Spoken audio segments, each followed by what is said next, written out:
Hey everyone, welcome our YouTube channel. कैसे हो आप सभी लोग और आपकी स्टडी कैसी चल रही है? आई होप आपकी स्टडी बहुत अच्छी चल रही होगी। और उसी स्टडी को और अच्छा बनाने के लिए आज का जो हमारा जो सेशन है वो कंप्लीट क्लास 12 एनसीईआरटी हिस्ट्री पर होने वाला है। हम क्लास 12 एनसीईआरटी हिस्ट्री में क्या पढ़ने वाले हैं मैं आपको बताती हूँ। आज हम इसमें कवर करेंगे लौकिक सुखों से आगे महावीर का संदेश, यानी महावीर ने कौन कौन से संदेश दिए थे। साथ ही हम बुद्ध और ज्ञान की खोज के बारे में चर्चा करने वाले हैं।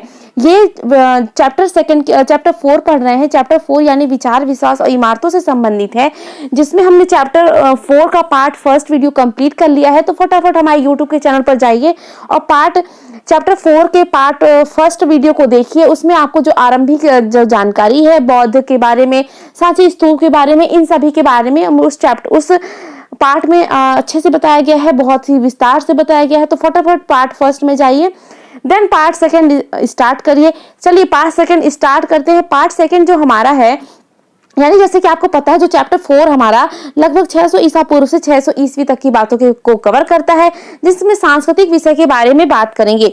इस समय के जो इस समय था छठी सदी का ये जो समय था, इसमें बहुत सारे जो चिंतक थे, जो थिंकर्स थे, उनका उद्भव हुआ था। वो अपने अपने तरीके से जीवन के संबंध में अपने अपने तर्क दे रहे थे।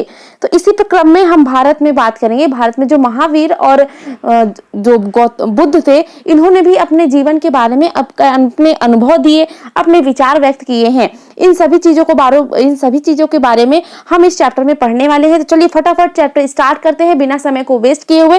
चैप्टर का पार्ट नंबर 2 स्टार्ट हो गया है। फटाफट सभी लोग जुड़ जाइए, सेशन को स्टार्ट करते हैं एक मजेदार तरीके से, धमाकेदार अंदाज में। सभी लोग फटाफट जुड़ जाएं। स्टार्ट हो गया है चैप्टर 4 विचारक, विश्वास और इमारतें। चैप्टर 4 का पार्ट 2 आज हम कंप्लीट करेंगे। हमने चैप्टर 4 के पार्ट फर्स्ट में क्या देखा था? हमने देखा था कि सांची स्तूप बौद्ध धर्म की जानकारी के लिए किस प्रकार महत्वपूर्ण है। उसके साथ ही हमने जाना था कि जो बौद्ध धर्म की जो शिक्षाएं हैं, बौद्ध धर्म से संबंधित जो शिक्षाएं हैं वो संकलित की गई है त्रिपिटक के माध्यम से। और त्रिपिटक में हमने देखा था जो विनय पिटक होता है, सुत्त पिटक होता है और अभिधम्म पिटक होता है। इन तीनों के बारे में हमने उस वीडियो में चर्चा की थी। अब बात करेंगे लौकिक सुखों के आगे से। लौकिक सुखों के आगे से अगर मैं बात करूं महावीर का संदेश, महावीर कौन थे सबसे पहले मैं बताती हूं। जैन धर्म में 24वें तीर्थकर तथा 63 शलाका पुरुष महान, जिसको शलाका पुरुष को महान पुरुष कहते हैं, की मान्यता प्राप्त है। जैन धर्म के प्रथम तीर्थकर थे ऋषभदेव और आदिनाथ, जिन्हें आदिनाथ कहते हैं, और ऋषभदेव और अरिस्टोनोमी, जिसे 22वें तीर्थकर का उल्लेख ऋग्वेद से हमें मिलता है। बात करते हैं 24वें तीर्थकर, यानी अंतिम जो तीर्थकर हैं वो 23वें और 24वें ऐतिहासिक रूप से सत्य माना जाता है। महावीर 24वें तीर्थकर थे, यानी अंतिम तीर्थकर थे। जैन धर्म का मूल संस्थापक ऋषभदेव, जबकि वास्तविक संस्थापक हम महावीर को मानते हैं। महावीर का जो जन्म हुआ था मैं बताती हूँ आपको। जो महावीर का जन्म हुआ था वो 599 ईसा पूर्व से 540 ईसा पूर्व के बीच वैशाली के निकट कुंडग्राम में हुआ था। जबकि इनकी जो मृत्यु हुई थी वो 72 ईयर्स में, यानी 72 साल में इनकी मृत्यु हुई थी। उनकी मृत्यु हुई थी 527 ईसा पूर्व में हुई थी, पावापुरी में हुई थी। ठीक है, जन्म कहाँ हुआ था? कुंडग्राम में, और मृत्यु हुई थी पावापुरी में। ठीक है, अब जैन धर्म में इन्होंने 4 शिक्षाएं, जैन धर्म की जो शिक्षाएं हैं वो सृष्टि की व्याख्या, पहली जो सृष्टि की व्याख्या है जैन धर्म के अनुसार, सृष्टि का वास्तविक कारण ईश्वर नहीं बल्कि सृष्टि की संरचना व पालन पोषण सार्वभौमिक विधान से हुआ है। जैन धर्म में त्रिरत्न आपको देखने को मिलेंगे। त्रिरत्न में सम्यक दर्शन, सम्यक ज्ञान, सम्यक आचरण, या जिसे चरित्र माना गया है। तो बौद्ध धर्म में त्रिरत्न को आपको देखने को मिलेगा। जैनों का मूल सिद्धांत छठी ईसा पूर्व के पूर्व में वर्तमान महावीर के जन्म से पहले उत्तर भारत में प्रचलित थी। जैन परंपरा के अनुसार महावीर के पहले 23 शिक्षक हो चुके थे। जैसे मैंने आपको बताया कि ये जो महावीर थे वो 24वें तीर्थकर थे। इसके पहले 23 हो चुके थे। जो 23वें थे वो पार्श्वनाथ जी थे। कौन थे 23? पार्श्वनाथ जी थे। ठीक है, यानी वे महापुरुष जो पुरुषों और महिलाओं को जीवन की नदी से पार पहुंचाते थे, उन्हें हम तीर्थकर कहते थे। तो तीर्थकर किसे कहा जाता था? तो तीर्थकर यानी वे महान महापुरुष जो पुरुष और महिलाओं को जीवन की नदी से आगे पहुंचाते थे, जीवन की नदी से पार लगाते थे, उन्हें हम तीर्थकर की संज्ञा देते थे। जैन धर्म की सबसे महत्वपूर्ण अवधारणा यह है कि संपूर्ण विश्व प्राणवान है। जैसे कि मैंने आपको बताया कि जैन धर्म के अनुसार जो सृष्टि का वास्तविक कारण है वो ईश्वर नहीं बल्कि सृष्टि की संरचना जो संरचना है वह पालन पोषण सार्वभौमिक विधान से हुआ है। माना जाता है कि पत्थर, चट्टान और जल में भी जीवन होता है। जीवों के प्रति अहिंसा, खास तौर पे इंसानों, जानवरों, पेड़ पौधों, कीड़े मकोड़ों को न मारना जैन धर्म का प्रमुख केंद्र बिंदु है। तो जैन धर्म का जो प्रमुख केंद्र बिंदु है वो किसी को नुकसान पहुंचाना नहीं है, यानी वो किसी को भी नुकसान नहीं पहुंचा सकते। अहिंसा के प्रति बहुत ज्यादा उदार रहते हैं, खासकर इंसानों, जानवरों, पेड़ पौधों, कीड़ों मकोड़ों को ये नुकसान नहीं पहुंचाते हैं। वस्तुतः जैन अहिंसा के सिद्धांत ने संपूर्ण भारतीय चिंतन परंपरा को प्रभावित किया है। जैन मान्यता के अनुसार जन्म और पुनर्जन्म का एक चक्र कर्म के द्वारा निर्धारित होता है। तो जैन क्या समझते हैं कि जैनों को ऐसा लगता है कि जो जन्म है यानी जो आपका बर्थ है और जो पुनर्जन्म है यानी आपका जो रीबर्थ है वो आपके कर्म पर डिपेंड करता है। जो आप जैसा कर्म करेंगे आपको जो रीबर्थ होगा उसी अकॉर्डिंग आपका रीबर्थ होगा। ठीक है, कर्म के चक्र से मुक्ति के लिए त्याग और तपस्या की जरूरत होती है और इस कर्म के चक्र से हमें मुक्ति पाने के लिए किसकी जरूरत है? त्याग और तपस्या की। ठीक है, यह संसार की, ध्यान रखिए ये कोई लड़कियां नहीं है। त्याग और तपस्या, ध्यान सभी लोग ध्यान से, आप 12th क्लास की एनसीईआरटी पढ़ रहे हैं तो आपके अंदर इतनी अंडरस्टैंडिंग होगी कि मैं त्याग और तपस्या बोल रही हूँ तो आप उस चीज को समझ सकते हो। यह संसार के त्याग से ही संभव हो पाता है, इसलिए मुक्ति के लिए विहारों के निवास करना एक अनिवार्य नियम बन गया। जैन साधुओं और साध्वी 5 व्रत करते थे। जैन साधु और जो साध्वी होते थे वो 5 व्रत करते थे। कौन कौन से? हत्या न करना, ठीक है, चोरी नहीं करना, झूठ ना बोलना, ब्रह्मचर्य और धन संग्रह करना। धन संग्रह ना करना, सॉरी, धन संग्रह नहीं करना है, धन संग्रह करने मत आप लिख मत दीजिएगा, धन संग्रह नहीं करना है। तो कौन कौन से होते थे? जैनों में 5 व्रत होते थे। हमेशा सत्य बोलना है, अहिंसा रखना है यानी किसी को मारना पीटना नहीं है, झूठ नहीं बोलना है, चोरी नहीं करना है, संपत्ति नहीं रखना है, और 5वां जो है वो ब्रह्मचर्य है। ठीक है, 5वां जो उन्होंने व्रत किया था वो ब्रह्मचर्य किया था। स्रोत के बारे में थोड़ा बात करते हैं। महल के बाहर की दुनिया की बात करें। जैन बुद्ध जैसे बुद्ध के उपदेशों को उनके शिष्यों ने संकलित किया, वैसे ही महावीर के शिष्यों ने भी उनके उपदेश को संकलित किया है। अक्सर ये उपदेश कहानियों के रूप में प्रस्तुत किए जाते हैं जो आम लोगों को आकर्षित करते हैं। जैसे कि आप जब प्रवचन में जाते हो तो वहां पे आपको जो प्रवचन सुना रहे होते हैं तो वो क्या कहानियों के माध्यम से आपको कुछ मोरल स्टोरीज बताते हैं, जिससे आप कहानियों के माध्यम से बताते हैं तो वो आपको सुनने में बहुत इंटरेस्टिंग लगता है। उसी प्रकार से जो ये उपदेश होते थे वो भी कहानियों के रूप में होते थे जो आम लोगों को आकर्षित करते थे। उदाहरण के लिए बात करें, उत्तर अध्ययन सूत्र नामक एक ग्रंथ से लिया गया है। इसमें कमलावती नामक एक महारानी ने अपने पति को संन्यास लेने के लिए समझा रही है कि अगर संपूर्ण विश्व और वहां के सभी खजाने तुम्हारे हो जाएं तब भी तुम संतोष नहीं होगा, न ही यह सारा कुछ तुम्हें बचा पाएगा। हे राजन, जब तुम्हारी मृत्यु होगी और जब सारा धन पीछे छूट जाएगा तब सिर्फ धर्म यानी कर्म याद आएगा और कुछ भी नहीं। तुम्हारी रक्षा वही करेगा। क्या करेगा? कर्म। जो आपका कर्म होता है वही आपको लास्ट में याद आएगा। जैसे एक चिड़िया पिंजरे से नफरत करती है वैसे ही इस संसार से नफरत करती हूँ। मैं बाल बच्चे को जन्म न देकर निष्काम भाव से, बिना लाभ की कामना से और बिना द्वेष की एक साध्वी की तरह जीवन बिताऊंगी। जिन लोगों ने सुख का उपभोग करके उसे त्याग दिया वायु की तरह भ्रमण करते हैं, जहाँ मन करे स्वतंत्र उड़ते हुए पक्षियों की तरह हो जाते हैं। इस विशाल राज्य का परित्याग करो, इंद्रिय सुखों से नाता तोड़ो, निष्काम अपरिग्राही बनो, तत्पश्चात तेजमय और घोर तपस्या करो। तो ये थे महल के बाहर की दुनिया जो एक कविता के माध्यम से सुनाई जा रही थी। जैन धर्म के विस्तार की बात करते हैं। जैन धर्म का होता है विस्तार। जैन धर्म का विस्तार कहाँ कहाँ होता है? धीरे धीरे जैन धर्म भारत के कई हिस्सों में फैलने लगा। क्या हुआ? जैन धर्म का जब विकास हुआ तो जो ये धर्म का जो प्रचार हुआ तो महावीर ने अपने जीवन काल में 11 अनुयायियों का एक संघ की स्थापना की थी। भारत के विभिन्न हिस्सों में ये जब जैन धर्म फैलने लगा, बौद्ध की तरह ही जैन विद्वानों ने प्राकृतिक संस्कृत और तमिल जैसी अनेक भाषाओं में काफी साहित्य का सृजन किया। सैकड़ों वर्षों में इन ग्रंथों की पांडुलिपियां मंदिरों से जुड़े पुस्तकालय में संरक्षित कर दी गईं। धार्मिक परंपराओं से जुड़ी सबसे प्राचीन मूर्ति जैसे जैन तीर्थंकरों में उपासकों द्वारा बनाई गई मूर्ति भारतीय उपमहाद्वीप के कई हिस्सों से हमें देखने को मिलती है। ठीक है, ये आपके स्क्रीन पर आया है 14वीं शताब्दी का सदी के जैन ग्रंथ की एक पांडुलिपि है, ठीक है, का एक पन्ना है। इस प्रकार से जैन धर्म को संकलित किया जाता था, तो आप तो नहीं पढ़ पाएंगे मेरे हिसाब से। अब बात करते हैं बुद्ध की, बुद्ध और ज्ञान की खोज। बुद्ध के बारे में मैं बात करूं तो बुद्ध उस युग के सबसे प्रभावशाली शिक्षकों में से एक थे। ठीक है, कब के 6वीं सदी की हम बात कर रहे हैं, तो बुद्ध उस युग के सबसे प्रभावशाली शिक्षकों में से एक थे। सैकड़ों वर्षों के दौरान उनके संदेश पूरे उपमहाद्वीप और उसके बाद मध्य एशिया होते हुए चीन, कोरिया, जापान, श्रीलंका, समुद्र पार कर म्यांमार, थाईलैंड, इंडोनेशिया तक फैल गए थे। तो आप समझ सकते थे जो बुद्ध का प्रचार प्रसार था वो कहाँ कहाँ कितनी दूर दूर तक था। हम बुद्ध की शिक्षाओं के बारे में कैसे जानते हैं? इसकी पुनर्रचना का आधार था बौद्ध धर्म का बहुत परिश्रम से संपादन, अनुवादन और विश्लेषण किया जाना। इतिहासकारों ने उनके जीवन के बारे में चरित्र लेखन से जानकारी इकट्ठा की है। इसमें से कई ग्रंथ बुद्ध के जीवन काल से लगभग 100 वर्षों बाद लिखे गए हैं।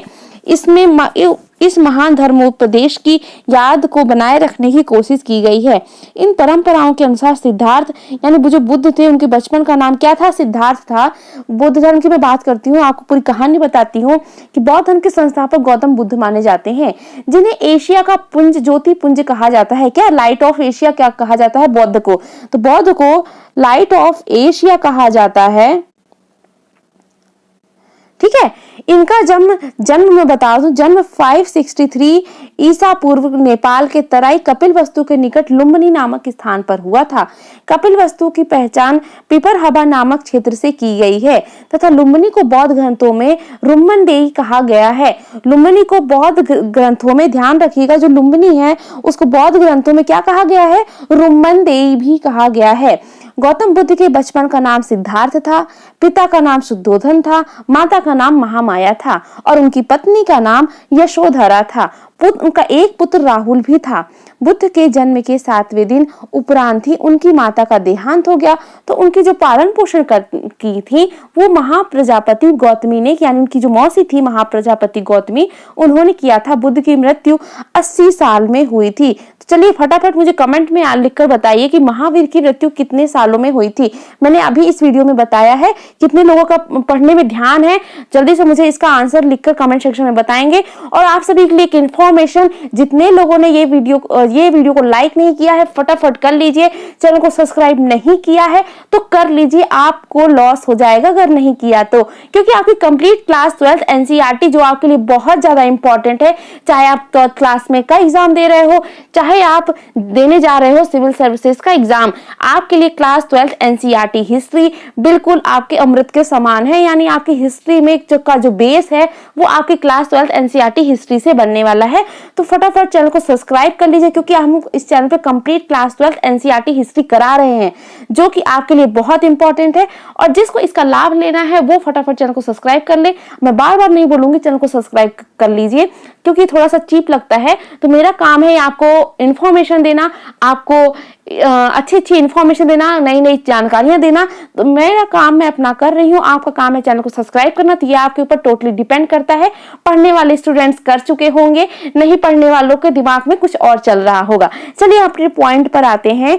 मैंने अभी बताया कि उनका पालन पोषण महाप्रजापति गौतमी ने किया और उनकी मृत्यु हुई 80 साल की अवस्था में। ठीक है, बुद्ध के जन्म के समय ही 2 ब्राह्मण कालदेव और कौंडिन्य ने भविष्यवाणी की थी कि यह बालक चक्रवर्ती राजा अथवा सन्यासी होगा। अब गौतम बुद्ध ने 4 दृश्य देखे। कौन से? वृद्ध व्यक्ति को देखा, बीमार व्यक्ति को देख लिया, मृत व्यक्ति को देखा और प्रसन्न मुद्रा में सन्यासी को देखा। अब उन्होंने फैसला किया। 29 वर्ष की अवस्था में सारथी छंदक और घोड़ा कंदक की सहायता से उन्होंने अपना घर छोड़ दिया। बौद्ध ग्रंथों की इस घटना को भी निष्क्रमण कहा जाता है। इसके बाद बुद्ध वैशाली पहुंचे। उनकी मुलाकात वहां आलार कलाम से हुई नामक सन्यासी से हुई, जो सांख्य दर्शन का आचार्य था। ठीक है, इसके बाद की कहानी आगे बढ़ते हैं, देखते हैं। जब हम बुद्ध शिक्षाओं के बारे में कैसे जानते हैं, इसकी पुनर्रचना का आधार बौद्ध ग्रंथों का बहुत परिश्रम से संपादित अनुवादन और विश्लेषण किया जाना है। इतिहासकारों ने उनके जीवन के बारे में चरित्र लेखन से जानकारी इकट्ठी की है। इनमें से कई ग्रंथ बुद्ध के जीवन काल से लगभग 100 वर्ष बाद लिखे गए। इनमें इस महान धर्मोपदेश की याद को बनाए रखने की कोशिश की गई है। इन परंपराओं के अनुसार सिद्धार्थ, यानी उनके बचपन का नाम बुद्ध के बचपन का नाम सिद्धार्थ था, शाक कबीले के सरदार के बेटे थे। कौन से कबीले के? शाक कबीले के। जीवन के कटु यथार्थों से उन्हें महल के चिरवादी के अंतर सब सुखों के बीच कर बड़ा किया था। संत चरित्र किसी संत या धार्मिक नेता की जीवनी होती है। संत चरित्र क्या है? संत चरित्र किसी संत या धार्मिक नेता की जीवनी होती है। संत चरित्र की उपलब्धियां या गुणन करते हैं जो तथ्यात्मक रूप से पूरी तरह सही नहीं होते, इसलिए महत्वपूर्ण है कि हमें उसे परंपरा के अनुयायियों के विश्वासों के बारे में बताता है। अब एक दिन क्या होता है, एक दिन उन्होंने अपने रथकर को उन्हें शहर घुमाने के लिए कहा। बाहरी दुनिया को पहली यात्रा काफी पीड़ादायक रहती। एक वृद्ध व्यक्ति को एक बीमार और एक लाश को देखकर उन्हें गहरा सदमा पहुंचा। किसको देखा? एक वृद्ध व्यक्ति को देखा, एक बीमार को देखा और एक लाश को देखा। और ये उसी क्षण उन्होंने ये अनुभूति की कि मनुष्य के शरीर का क्षय और अंत निश्चय है। उन्होंने एक गृह त्याग किए सन्यासी को भी देखा। उसका मानना बुढ़ापे, बीमारी और मृत्यु से कोई परेशानी नहीं थी। उसने शांति प्राप्त कर ली थी। सिद्धार्थ ने निश्चय किया कि वो भी सन्यास का रास्ता अपनाएंगे। कुछ समय बाद महल त्याग कर वे अपने सत्य की खोज में निकल गए। तो जैसे कि मैंने बताया, उन्होंने महल त्याग 29 वर्ष की जब अवस्था थी, 29 वर्ष की अवस्था में उन्होंने महल का त्याग किया। सारथी छंदक और घोड़ा कंधक की सहायता से उन्होंने अपना घर को छोड़ दिया। और इस घटना को कहते हैं महानिष्क्रियण कहते हैं। आगे उन्होंने अपने रथकर को उन्हें शहर घुमाने के लिए, तो हमने पढ़ लिया है, आगे बात करते हैं। सिद्धार्थ ने साधना के कई मार्गों का अन्वेषण किया। इनमें से एक शरीर को अधिक से अधिक कष्ट देना, जिसके चलते मरते मरते बचे। ठीक है, इन अतिवादी तरीकों को त्याग कर उन्होंने कई दिन तक अपने ध्यान करते हुए अंततः ज्ञान की प्राप्ति की। इसके बाद उन्हें बुद्ध अथवा ज्ञानी व्यक्ति के नाम से जाना जाने लगा। बाकी जीवन उन्हें धर्म या सम्यक जीवन यापन की हमें सभी को शिक्षा दी। अब उन्होंने क्या किया कि उन्होंने जब वह घर छोड़ने के बाद राजगृह पहुंचे, बिंबिसार ने इनका स्वागत किया। उन्हें वेणुवन विहार दान में दिया। वो लोगों को उपदेश देते थे। उनका जो चचेरा भाई था देवदत्त उनका शिष्य बन गया। आगे देवदत्त ने ही बुद्ध के विचार विरुद्ध विद्रोह स्वयं संघ का प्रमुख बनने में असफल प्रयास किया। इसके बाद क्या होता है? बुद्ध ने अपना सर्वाधिक समय कहाँ बिताया? श्रावस्ती में बिताया। यही उनके सर्वाधिक संख्या में शिष्य भी हमें देखने को मिलते हैं। कौशाम्बी का शासक उदयन बौद्ध भिक्षु पिंडोला के प्रभाव से बौद्ध बन गया। बौद्ध भिक्षुओं हेतु घोषित राम विहार दान दिया। बुद्ध ने अपने जीवन काल में अवंती नहीं जा सके। बुद्ध अपने जीवन काल में अवंती नहीं जा सके। ठीक है, उन्होंने 4 असत्य के बारे में बात की है। दुख समुदाय, दुख निरोध और दुख निरोध गामिनी प्रतिपदा। बुद्ध की शिक्षाओं के बारे में बात करते हैं। बुद्ध की शिक्षाओं को सुत्त पिटक में दी गई कहानियों के आधार पर पुनर्निर्मित किया गया है। हालांकि कुछ कहानियां उनकी अलौकिक शक्ति का वर्णन है, दूसरी कथाएं भी दिखाती हैं कि लौकिक शक्तियों की बजाय बुद्ध ने लोगों के विवेक और तर्क के आधार को समझने का प्रयास किया। उदाहरण के लिए, जब एक मरे हुए बच्चे की शोक मग्न माँ बुद्ध के पास आई तो उन्होंने बच्चे को जीवित करने की बजाय उस महिला की मृत्यु के भावी होने की बात समझाई। ये कथाएं आम जनता में भाषा में रची गई, जिससे उन्हें आसानी से समझाया जा सकता है। बौद्ध दर्शन के अनुसार विश्व अनित्य है, लगातार बदल रहा है। यह आत्मा विहीन है क्योंकि कुछ भी स्थायी या शाश्वत नहीं है। इस क्षणभंगुर दुनिया में दुख मनुष्य के जीवन का अंतर्निहित तत्व है। घोर तपस्या और विषयाशक्ति के बीच माध्यम मार्ग अपनाकर मनुष्य दुनिया के दुखों को मुक्ति पा सकता है। बौद्ध धर्म की प्रारंभिक परंपराओं में भगवान का होना या न होना अप्रासंगिक था। व्यवहार में बौद्ध धर्म सुत्त पिटक से लिए गए इस उदाहरण में बुद्ध बुद्ध सिंगल नाम एक अमीर गृहपति को सलाह दे रहे हैं। मालिकों को अपने नौकरों और कर्मचारियों के बीच की को 5 तरह से देखभाल करनी चाहिए। उनकी क्षमता के अनुसार उन्हें काम देकर, उन्हें भोजन और मजदूरी देकर, बीमार पड़ने पर परिचर्या करके, उनके साथ सद्भाव भोजन बांटकर, समय समय पर उन्हें छुट्टी देकर। कुल के लोगों को 5 तरह से श्रमणों और ब्राह्मणों की देखभाल करनी चाहिए। कर्म, वचन और मन से अनुराग द्वारा उनके स्वागत में हमेशा घर खुले रखकर और उनकी प्रतिदिन की जरूरतों को पूरा करके। सिगल को माता पिता, शिक्षक और पत्नी के साथ व्यवहार के लिए भी ऐसे उपदेश देखने को हमें मिलते हैं। बुद्ध मानते थे कि समाज का निर्माण इंसानों ने किया है, न कि ईश्वर ने। इसलिए उन्होंने राजा और गृहपतियों को दयावान और आचारवान होने की सलाह दी। ऐसा माना जाता है कि व्यक्तिगत प्रयास से सामाजिक परिवेश बदल जा सकता था। बुद्ध ने जन्म मृत्यु के चक्र से मुक्ति, आत्मज्ञान और निर्माण के लिए व्यक्ति केंद्रित हस्तक्षेप और सम्यक कर्म की संकल्पना की। निर्वाण का मतलब है अहम और इच्छा को खत्म करना। निर्वाण का अर्थ क्या होता है?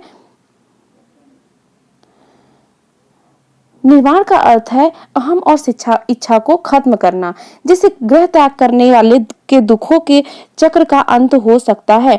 बौद्ध परंपरा के अनुसार अपने शिष्यों के लिए उनका अंतिम निर्देश था, तुम जब सब अपने लिए दुख खुद ही ज्योति बनो, क्योंकि तुम्हें खुद ही अपनी मुक्ति का रास्ता ढूंढना है। तो ये थी बौद्ध की जो मोक्ष से संबंधित बातें थी। बौद्ध धर्म के अनुसार जीवन का चरम लक्ष्य निर्माण प्राप्ति करना होता है। तो बौद्ध धर्म का जो चरम लक्ष्य होता था वो निर्माण की प्राप्ति करना होता है। निर्माण का अर्थ मैंने आपको बताया कि निर्माण का अर्थ क्या होता है? अंत दुख के अंत हो जाना थी। निर्माण का अर्थ क्या होता है? अहम और इच्छा को खत्म करना, यानी एक तरीके से दीपक का बुझ जाना था, जीवन के मरण के चक्र से मुक्त हो जाना। बौद्ध धर्म के अनुसार निर्माण इस जीवन से प्राप्त हो सकता है, परंतु महापरिनिर्वाण मृत्यु के बाद ही संभव है। ठीक है। पंच स्कंद एवं त्रिरत्न के बारे में बात करूं, बौद्ध धर्म ने मानव शरीर को 5 स्कंदों के रूप में देखा है।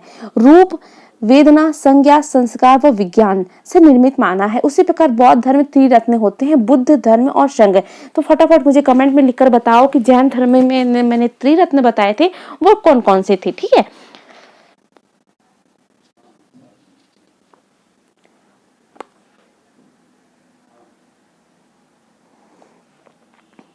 नियतवादी और भौतिकवादी, यहाँ हम सुत्त पिटक से लिया गया दृष्टांत दे रहे हैं। इसमें मगध के राजा अजातशत्रु और बुद्ध के बीच बातचीत का वर्णन किया गया है। एक बार राजा अजातशत्रु बुद्ध के पास गए। ध्यान से सुनिएगा सभी लोग। एक बार राजा अजातशत्रु बुद्ध के पास गए और उन्हें मखलिक गोसल नामक एक अन्य शिक्षक की बात बताई। हालांकि बुद्धिमान लोग यह विश्वास करते थे कि यह सद्गुण से, इस तपस्या से मैं कर्म प्राप्ति करूंगा। मूर्ख उन्हीं कार्यों को करके धीरे धीरे कर्म मुक्ति की उम्मीद करेगा। दोनों में से कोई कुछ नहीं कर सकता। सुख और दुख मानो पूर्व निर्धारित मात्रा में माप कर दिए गए हैं। इस संसार में बदला नहीं जा सकता, इसे बढ़ाया या घटाया नहीं जा सकता। जैसे धागे का गोला फेंक देने पर लुढ़कते लुढ़कते अपनी पूरी लंबाई तक खुलता जाता है, उसी तरह मूर्ख और विद्वानों दोनों ही पूर्व निर्धारित रास्ते से होते हुए दुखों का निदान करेंगे। और अजीत के कंबली नामक दार्शनिक ने यह उपदेश किया कि हे राजन, दान, यज्ञ या चढ़ाव जैसी कोई चीज नहीं होती। इस पूरी दुनिया में दूसरी दुनिया जैसी कोई चीज नहीं होती। मनुष्य 4 तत्वों से बना है। वह मरता है जब मिट्टी वाला अंश पृथ्वी में, जल वाला हिस्सा जल में, गर्मी वाला अंश आग में और सांस वाला अंश वायु में वापस मिल जाता है। उसकी इंद्रियां अंतरिक्ष का हिस्सा बन जाती हैं। दान देने की बात मूर्खों का सिद्धांत है। खोखला झूठ है। मूर्ख हो या विद्वान दोनों ही कट कर नष्ट हो जाते हैं। मृत्यु के बाद कोई नहीं बचता। प्रथम गद्यांश के उपदेशक अजीवक परंपरा के थे। उन्हें अक्सर नियतवाद कहा जाता है। ऐसे लोग जो विश्वास करते हैं कि सब कुछ पूर्व निर्धारित है, वो से नियतवाद कहा जाता है। द्वितीय गद्यांश में उपदेश लोक आयत परंपरा के थे, जिन्हें समांतर भौतिकवाद कहा जाता है। तो जो उपदेशक लोकतायक परंपरा पर डिपेंड होते हैं उसे भौतिकवादी कहते हैं। इन दार्शनिक परंपराओं के ग्रंथ नष्ट हो गए, लेकिन हमें अन्य परंपराओं से उनके बारे में जानकारी मिलती है। तो कैसा लगा ये वीडियो मुझे कमेंट सेक्शन में लिखकर जरूर बताना। आपके लिए कितना हेल्पफुल था ये भी मुझे जरूर बताना। साथ ही चैनल को सब्सक्राइब कर लो, नहीं किया है तो फटाफट कर लो यार। अब तो मैंने बहुत बार बोल दिया, इतनी बार नहीं बोलना चाहिए था मुझे। चलो फटाफट चैनल को सब्सक्राइब कर लो और वीडियो को लाइक कर लो। मिलते हैं नेक्स्ट वीडियो में एक नए टॉपिक के साथ, नई जानकारी के साथ, नए तरीके से, नए अंदाज में। तब तक के लिए तो इस वीडियो को रिवीजन करिए, फिर से एक बार सारी चीज़ों को रिवीजन करिए। जो भी चीज़ें आपको लग रही हैं भूल रहा है तो उसको नोट डाउन करिए, बार बार उन चीज़ों को पढ़िए। मिलते हैं नेक्स्ट वीडियो में, तब तक के लिए खुश रहिए, पढ़ते रहिए, मुस्कुराते रहिए। Thank you.